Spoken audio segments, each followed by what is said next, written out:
one thing, which I think really needs to be noted in this interview. You said, it's not because you are rich that you should waste materials. It is not because you are poor that you should not try to create quality. I love that.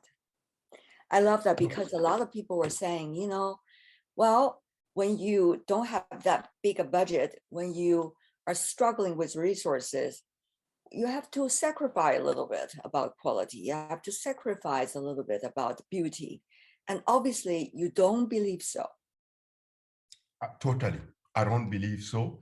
I would want to say beauty is the right for everyone. You know, everyone deserve quality and beauty.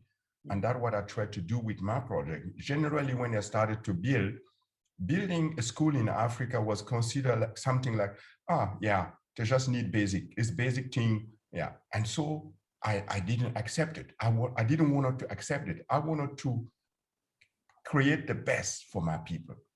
And so I started to source material, to source way and design how within the budget, the very, let me say again, non-existing budget, how I could create a building like this. And so create a place where the kids are really happy to stay in and where teaching is easy and comfort for everyone. That is why really, because you yourself, I mean, you grew up on the African continent in Burkina Faso, right? If I remember right.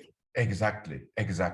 In my, when I was a kid, I had to leave my family when I was 7 to go to a city, and then it revolted me to see that outside there was a sunlight so bright, but inside you could barely read because there was no light.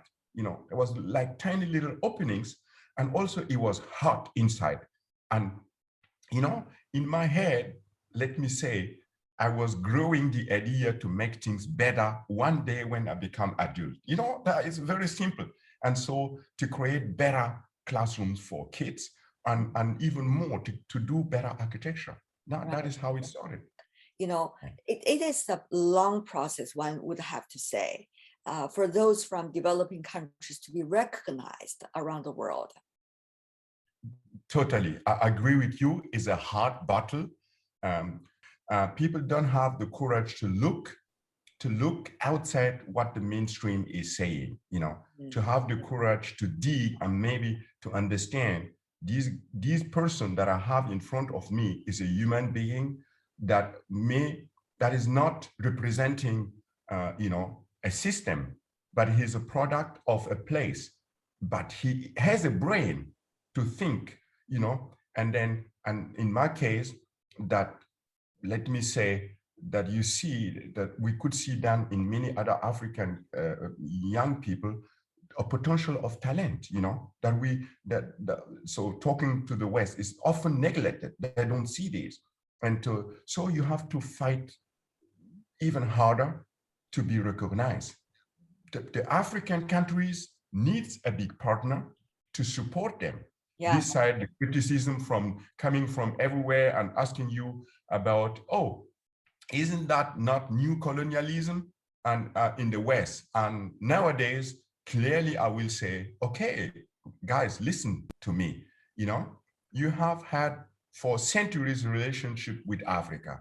Why this continent and its countries are missing vital infrastructure, So why are you again that China is supporting these people, in a term of business, just to develop this, This is the answer I am now giving very clearly. I'm saying, where have you been over the centuries, you that haven't had a relationship to Africa? I hope now that China will really balance it and really push and do what China itself is calling win-win. It is about a relationship with nations. It is wonderful if technology is transferred, and if China do best, it will benefit the world.